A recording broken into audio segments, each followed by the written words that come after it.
My name is Richard Rudis, and my Tibetan name is Sonam Dorje. What I'm doing is using these instruments to introduce you to the Dharma. Not necessarily Tibetan Buddhist Dharma, I am a Tibetan Buddhist, but to introduce you to something, a way of going through life that is kinder and gentler. Everything I offer is rooted in Tibetan Buddhism, and the rituals in Tibetan Buddhism are based on empirical observation.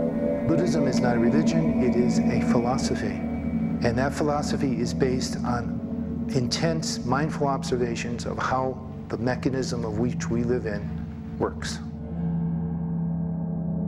These are 3 Himalayan instruments that we work with principally in vibrational healing. Tingshas, Gantas, Vashas, which is the silent partner,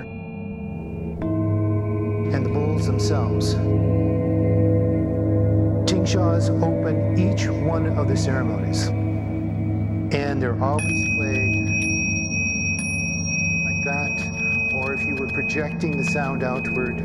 The Bone Abbot actually taught me this. He said, project with mind from the heart. That's the seat of the Buddha energy, compassion and wisdom together. Gantas, Vashas, which is the silent partner.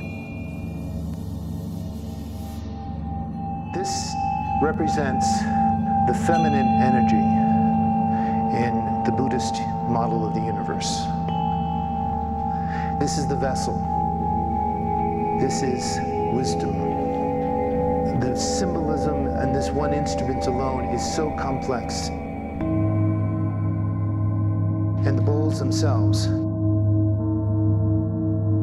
There's all kinds of mystery around the bowls, all kinds of stuff, all kinds of mystiques. That's the belief stuff. That's the stuff that Mara wants us to get involved in. Are they new? Are they old? Are they good? Are they bad? Duality. I invite you to think out of the box when we work with these instruments and experience them directly. When we're doing matrix bowl layouts, oftentimes with the intent, you have to bring a certain mindfulness to it. You have a bowl, say, at the feet to keep someone grounded during the process. If you're striking the bowl away from the individual's energy field, then you're drawing that energy down through their feet.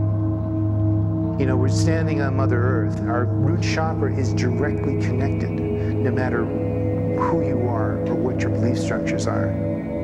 Energetically, you're moving around on Earth with this little rope attached to Mother Earth. We can use these instruments to encourage those connections. But at the end of a scene or end of a process or healing, you would want to bring that body back into itself, to close it into its own little cocoon. There's all these little bubbles kind of walking through time and space. So that you would use the tingshas in the end to close the session. In Vajrayana Buddhism or Tantrayana Buddhism, it is based around peeling away the layers of illusion, if you will, that has created a layer around your diamond self, that has clouded or veiled who you are. What these instruments do ultimately is to clear away some of those veils, to peel away the dun. You know, they use the diamond self when they refer to this aspect of ourselves only because the diamond, as far as the Tibetans were concerned, is the hardest substance. It's unchanging. And that part of ourselves in a transmutable universe, a universe that is always changing, and our position in it is based on not wanting it to change, obviously. That's the second noble truth in Buddhism. The first noble truth is life is suffering. The second noble truth is the cause of that suffering. We're trying to hold on to things that are always changing, including ourselves. But there is that kernel of understanding, that vibrational signature that connects all of us to everything else, that is transmutable, or not transmutable, that is permanent. It doesn't really work in a dualistic reality, but in enlightened reality, it's the best we can do. Vibrational healing in the Buddhist sense is based principally on the idea that there is a seed syllable in the universe. And that seed syllable is vibrating within each aspect of what it is to be physical. Now, everything in time-space is physical. Everything in time-space exists in a dualistic reality.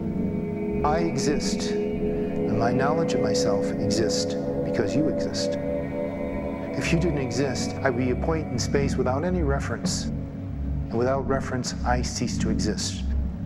That is time-space. You can't get around it, but you can use it. And that's what the Tibetans and the Bone tradition has done. It is said that that point in the universe, the impulse of understanding, the impulse of dualistic physical reality, has a tone. And we all know it because it resonates within each one of us. It resonates in each one of the tiny bits of us. And if we could get more in tuned with that aspect that is our internal self, our internal vibration, then we will be more in keeping with our principal vibrational state, our status of bliss and harmony.